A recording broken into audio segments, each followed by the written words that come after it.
Hi everyone, welcome back to the channel. So today we are going to perform another functional structural lift which is called a deadlift. So it's considered to be one of the most essential exercises when it comes to one your back day and one your leg day. So there are different variations of deadlifts like a conventional deadlift, a sumo deadlift, a stiff leg deadlift and a Romanian deadlift.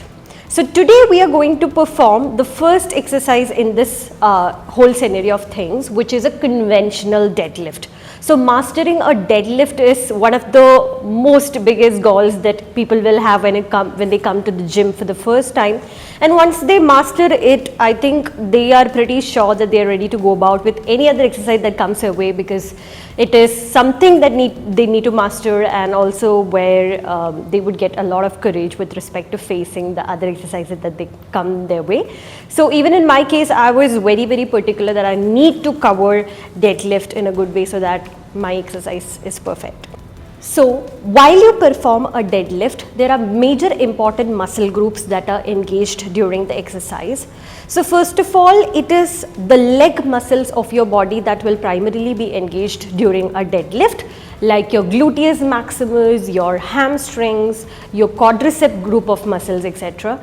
But when it comes to why we are taking deadlift as an exercise for the back day is because you're engaging your back here as a stabilizer. So to maintain a neutral spine is the most important component of a deadlift. In your spine, there are two important muscle groups called the erector spinae group as well as the multifidus group. So both these group of muscles, they need to be stabilized, and a neutral spine is to be maintained throughout this particular lift or foundational move to ensure that your core and your back is strongly engaged during the exercise.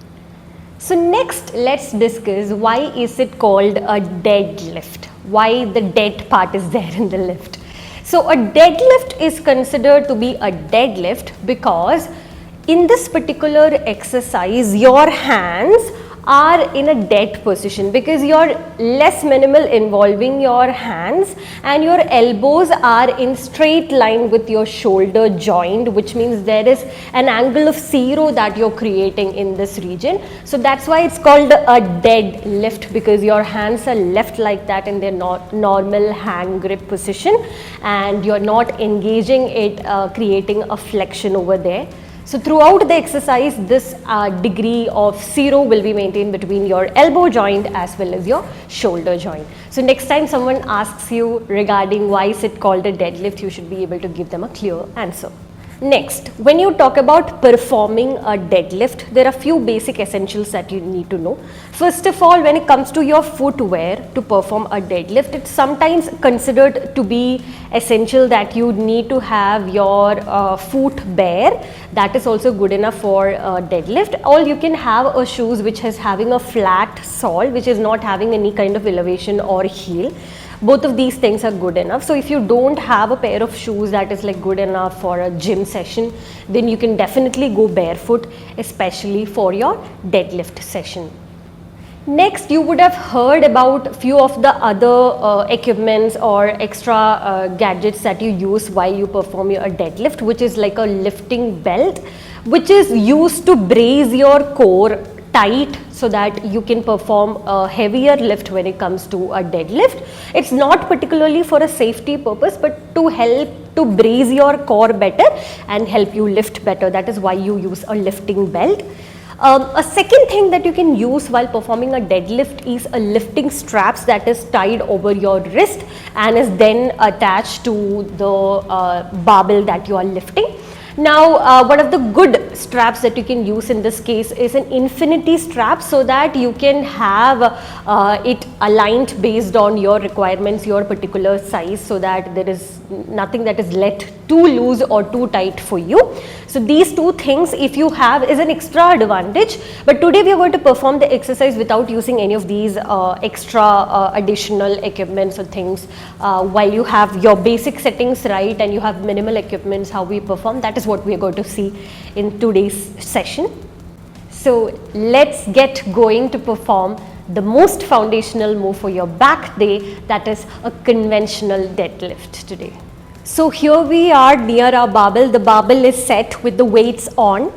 So one of the important things that here we would do is to remove the slack between the plate that is loaded and the barbell before you lift.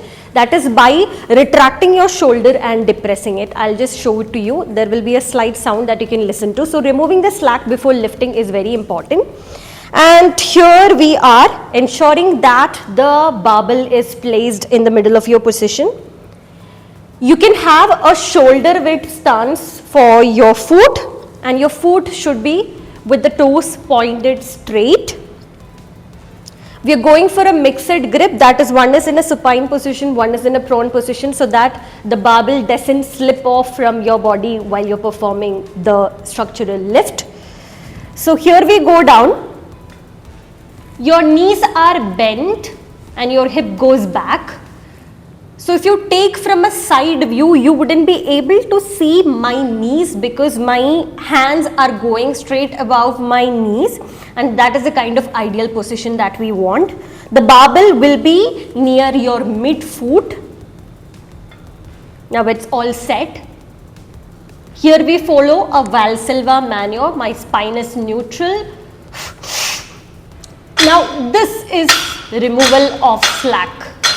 The sound that you listen to is the slack, and you remove the slack before you lift the weight. So here again we go. Mixed grip. The gaze should be fixed towards the floor in a fixed position. Remove the slack and then you lift your barbell. Come completely straight. And then you go down with again your knees bent and your hips going backward. The gaze should be fixed. Again we go up Valsalva maneuver. Remove the slack, we go up. We've come completely straight at the top, and then we go down and we deload.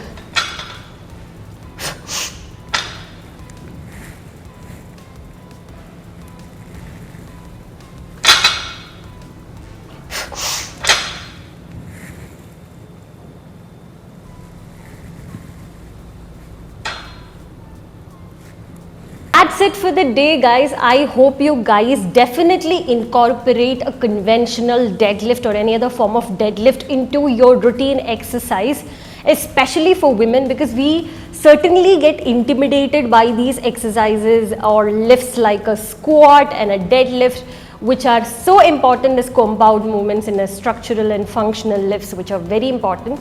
So definitely incorporate them, and as you have queries, please get back to me in the comment section. I'll be definitely there to help you. So together, let's get stronger. This is Divya with love, always and forever. Until next time, bye.